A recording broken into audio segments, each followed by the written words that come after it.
Good morning again, back to the morning, and just wanted to go through my favorite topic as a chiropractor, which is essentially the 3Ts.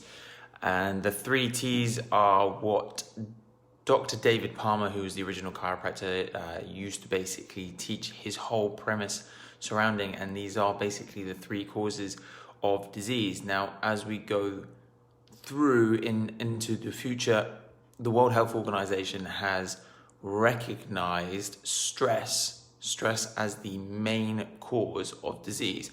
However, what a lot of the time we do not define is what stress actually is. And actually stress on our body can be broken down into three elements. There's stress on our body. And Dr. Palmer was talking about this about 125 years ago. It was, I believe, that chiropractic had its birthday. I can't remember the exact date. I believe it was September, just gone.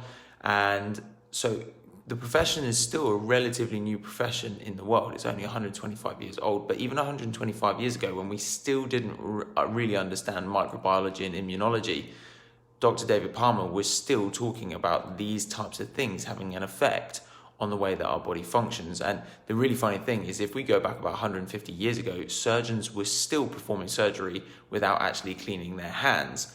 And so we didn't understand the sterility and all the things that, funny enough, in the climate today would have possibly killed the human race and stopped us from ever surviving. That being said, when we talk about the 3Ts are basically broken down into three areas: thoughts, toxicity, and trauma. And all three of these things will start to have an impact on the way that our body starts to work, And really all you have to do is really break down exactly what is going on. So I did a video not that long ago about the idea of the thoughts can create the physical change. Now, what we know is if we think about the worst moment of our life, we can start to feel that stress response happening inside of our body. Now, what happens when you fall down the stairs? You get exactly the same stress response. Your heart rate goes through the roof, your breathing rate goes up, your blood starts to flow into different areas. And the same thing starts to happen when we have chemical stresses. Essentially, every single process in our body or every single action requires for our brain to actually send a signal to allow those things to basically occur.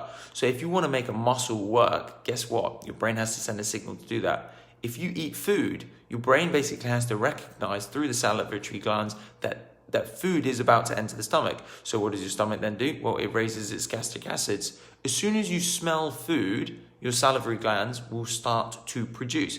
And the thing is what happens is every single time one of our senses picks something up, it makes a change. Now, if we do abuse the way that our body works, what starts to happen is it drives up a certain element of our nerve system. So we can split our nerve system into two areas: sympathetic, parasympathetic, and essentially one is for resting and digesting, and one of them is for fight and flight. Now, if you're always living in fight or flight, what do you think is going to start happening to your body? Because you never get that rest and recuperation.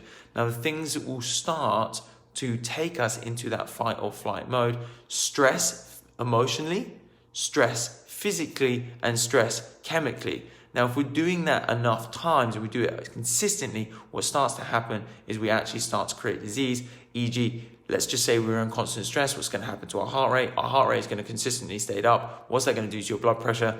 Well, I think most of us can understand if our heart is beating at an exceptional rate, our blood pressure is probably going to start to rise. And again, we start looking at things like heart disease, etc., etc., etc.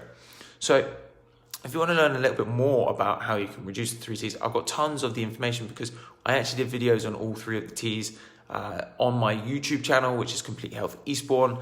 We've also got our podcast. Again, we've probably put a lot of information on how you can reduce yourself physically, chemically, emotionally, stuff like your diet, your exercise routines, or equally, look, if you're under a lot of distress and your body has started to have issues, then the best next thing is to go and speak to a practitioner. Because what we know is when we start adjusting the spine and actually getting those joints to work properly, we can actually start to get the body and the brain working a lot better as well. And obviously when we start to add an element of exercise into that as well, we can actually enhance those nerve pathways.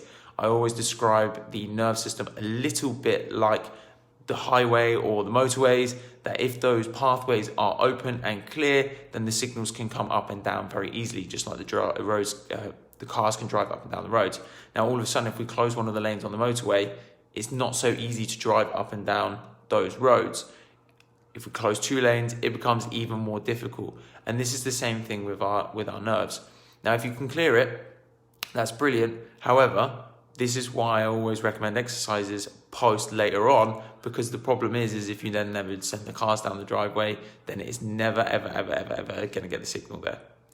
If you want to learn a little bit more, just jump over to some of our other channels, or equally, you can just post us a message on here, or you can send us a private message if you want to inquire and learn a little bit more. Until tomorrow, I'll see you guys soon.